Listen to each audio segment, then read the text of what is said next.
Hey everybody, this is day 7 of us here in the Quarantine Cafe. I think it's been 8 days since we did it. I don't know if you guys were kind of with us, especially the Georgia folks. It was just gross outside. We had a lot of leftovers. Feel like, hey, just been doing this. It just killed my motivation seeing all the rain. And then we kind of got almost what would have been the emergency order to shut down. We got a little word of it in advance, and then our Cracker Jack leadership team decided not to issue that. So we did make a grocery run yesterday and saw that things were still hit pretty hard. For those of you who haven't braved it, we're trying to do it just once a week to limit our exposure outside. So our pantry is going to reflect some of that and really what's available. So for this coming week, tried to not have that much of a game plan, maybe have a rough one. Had a rough one as we were going through the store. But then once you kind of see what was there, like there were plenty of eggs, they were stocking the bread. On that, be nice to anybody in the grocery stores. I'm reading reports of people who are being rather rude to the people who are putting themselves in harm's way by doing this. Be nice. Just be nice. That's what Dalton from Roadhouse said. So anyway, so this is just kind of some stuff of making the best of what was available, which if you were to browse through the meat section was not much. We also, with the idea of being quarantined for a week, wanted to try and say, all right, let's try and limit some of the fresh produce that we were buying, even though it was pretty abundant. So as we kind of go throughout the week, we're going to do some roughly 5-ingredient dishes we might do. We might do some straight pantry items. We'll do some lunch dishes, some maybe a breakfast thing on the weekend. So since we missed you yesterday, we're going to give you a 2-for-1 deal here today. So we're going to make Brunswick stew. Great way to repurpose leftovers, especially if you have some cooked meat lying around, and just a few pantry staples. Got about 1/4 of an onion, really, maybe half to a quarter, not a lot. We're going to scale the recipe up on Facebook, and we post it a little bit later, because I know you guys aren't cooking for 2. But like I said, we are, and we don't want the leftovers to just pile up to where this becomes a wasteful exercise in our vanity in doing this. Although I am incredibly vain. You are not. Our friend Lee is watching from DC. Her birthday was this weekend. Happy belated birthday, Lee. Thanks for watching. Oh, and your Aunt Nora Gardner's on. Hey, Nora. Nice to have you with us. Hope you guys are doing all right down in Mobile. So for anybody who's never had Brunswick stew, I had never had it until I moved to Georgia. I'd never even heard of it. It's just kind of, if you've been close to coastal Georgia or coastal Carolina, you might kind of recognize it as a cousin to hash, which in the barbecue sense is one of the most delicious things ever created. It really makes me miss Bee's Crackling Barbecue. If any of you guys, I don't know if they're still operational under these circumstances. I think they would now that they're down at Murder Kroger. Mm-hmm. I will not call it Beltline Kroger. It will be Murder Kroger until the end of time. But yeah, so it's just kind of as we're going to show you here, this is pretty simple, which is why we're doing a 2-for-1. We're just cooking down some aromatics, and then it's really all the kids in the pool. It is very much a barbecue flavored stew. It's pretty hearty. Yeah, it's served as a side dish around here, or it can be served as a main. Just with especially during these times with off-brand saltine crackers, that would be delicious.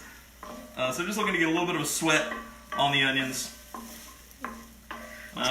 Tina Jennings is watching, says, hi Jeffrey, Megan and I love watching you cook. Oh, hey Tina, thanks for joining us out in Cartersville. Hope y'all are managing things okay out there. So yeah, so I'll just kind of go through all of these as I'm about to dump them in. I mean, this is really, this is a combination of just stuff that we had floating around our pantry. We had an onion. We had a couple of potatoes floating around. These are just par cooked. Any kind of type of cooked meat or combination thereof. We happen to have cooked chicken. That was just what was available for us. One of the little tip that I noticed was all of the poultry was wiped out.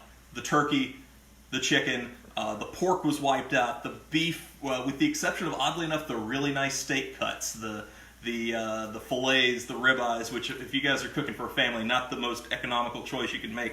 But if you go over, at least in our section, to the deli, they still had a fair abundance of prepared items, which you can transform into other things, and we'll try and work with some of these along the way. The fried chicken they had was still in abundance. The rotisserie chicken, which is why we picked this up, was still in high demand out there, or heavy abundance rather.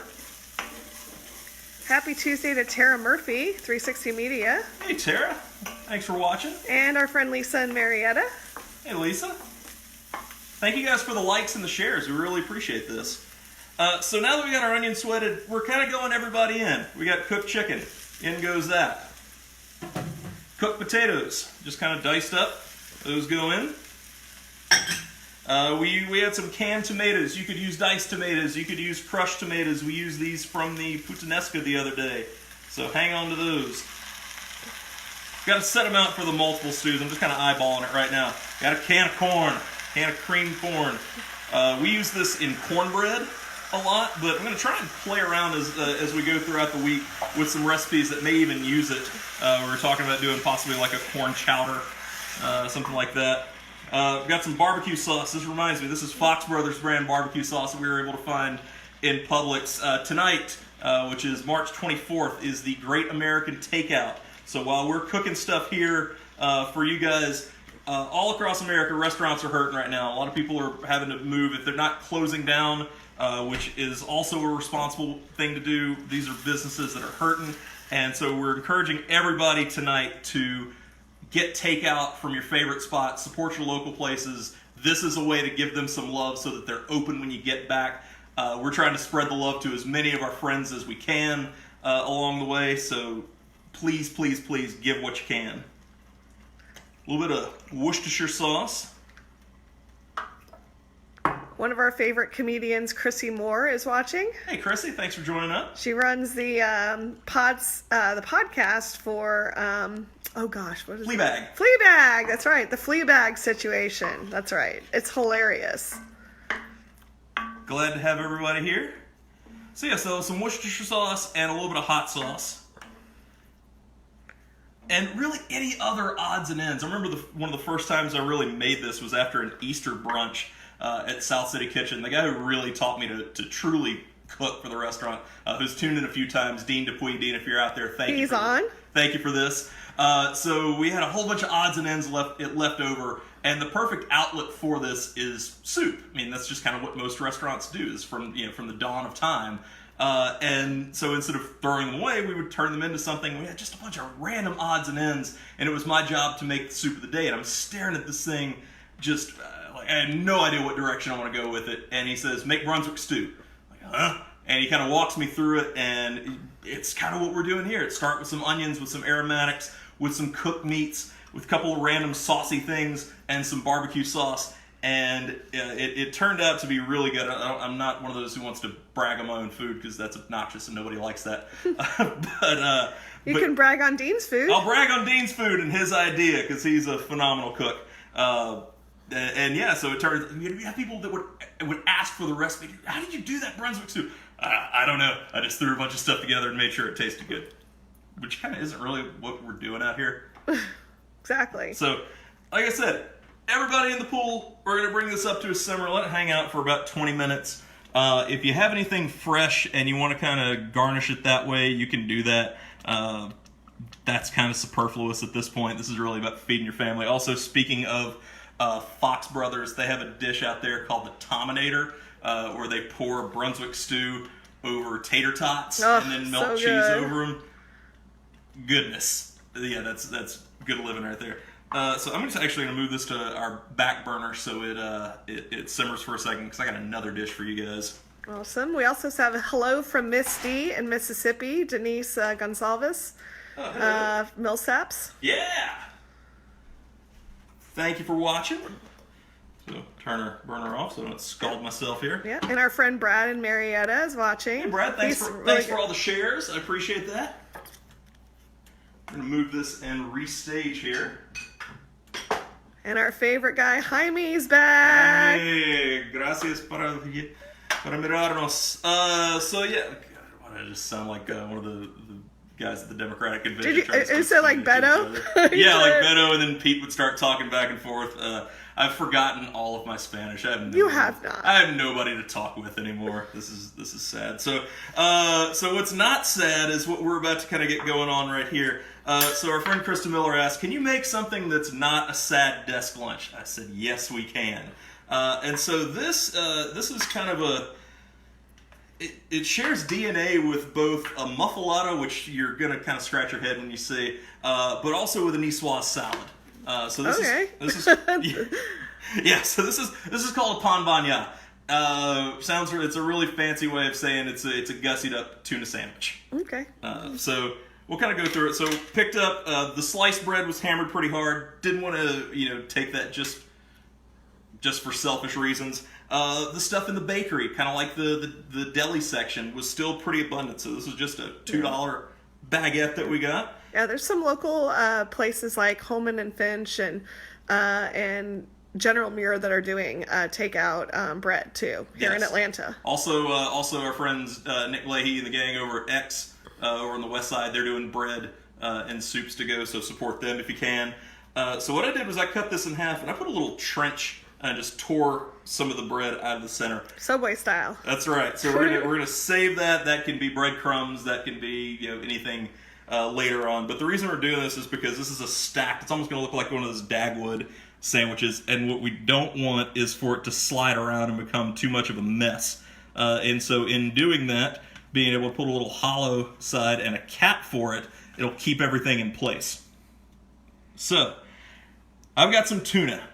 If you guys can find that super nice oil-packed tuna that's like its own food group and it's super delicious and European, that's kind of what you use for that. We don't have that.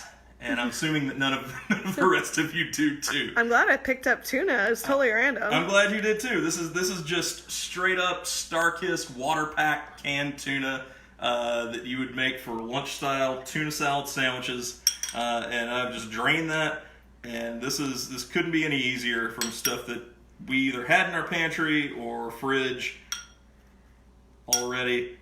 And there are tons of substitutes you can make. There are things to where, if you feel like leaving out, if you wanted to add some raw peppers to this sliced into rings, you could add that. If you wanted to add some thinly sliced red onions, we don't like raw onions around here, at least I don't, Wendy does, but yeah, any of that would work. So most of it I tried to kind of go off of what was either already in our pantry or what you could find out of a can or a jar.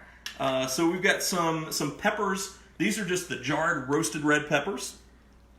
I have super clean hands, as attested by my wonderful camera woman. That's right. Lots of hand washing in this house. Chris Zimmerman's in the house. Hey, KZ. Thanks for watching. Chris is our favorite bartender at La Tavola. Oh, yes. So the cool thing about this one is that this can also kind of double, if you don't want to turn it into a sandwich, this could just as easily become a pasta salad.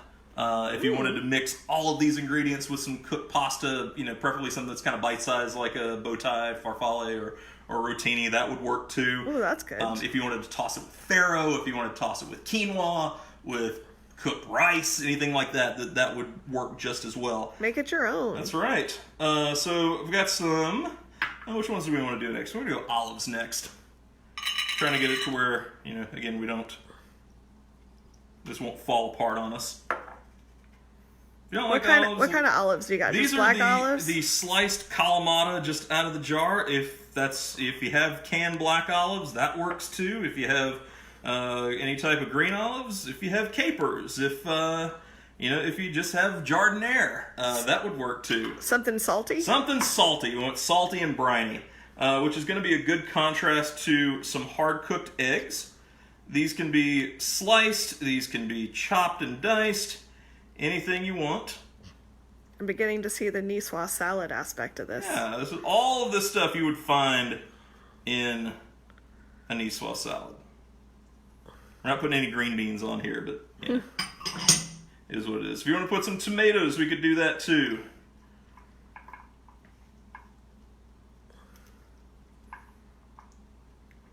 So It's really giant relative to the size of the bread, but I was gonna say. that's all right. We got a trick for dealing with all of this.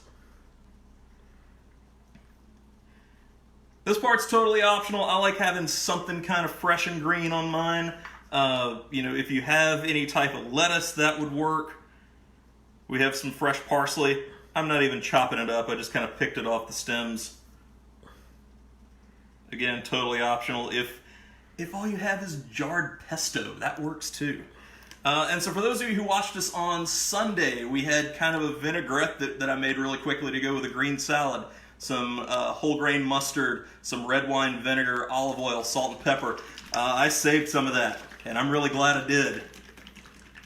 We'll put a recipe for it if you didn't make that with us on Sunday, as a way to kind of to make one together very quickly, or if you just have a jarred salad dressing, that would work too. We're just going to put a little bit of this, drizzle it over the top of the tomatoes. Just let it kind of seep down. I'm doing this on a tray because it's going to get a little messy. That's all right. I may even want a little bit on the bread too. That looks really good. And so, one on top of the other. And for anybody who's ever had a good muffaletta out there, they will tell you that the best part is when you kind of let it sit, almost press it together, and then when you go to bite it, the oil, the dressing starts to kind of dribble down your arm a little bit. So with this, what we're going to do is we're going to wrap this in plastic wrap, let it sit out for about an hour at room temperature. All the stuff is shelf stable anyway. The tomato even's been sitting out at room temp. The egg, if we leave it out for an hour, it's cooked, it's going to be fine. We're going to press it together, let all the vinaigrette just kind of work its way down, and the sandwich meld and become one. And then you can just cut this into as many pieces as you like, and off to the races we go. So that's it. So we've got our stew working. We've got our pan bagnat that's about to get pressed. Thank you for watching. Happy Tuesday, everybody. Stay safe out there. Stay indoors. Wash your hands. See you guys tomorrow.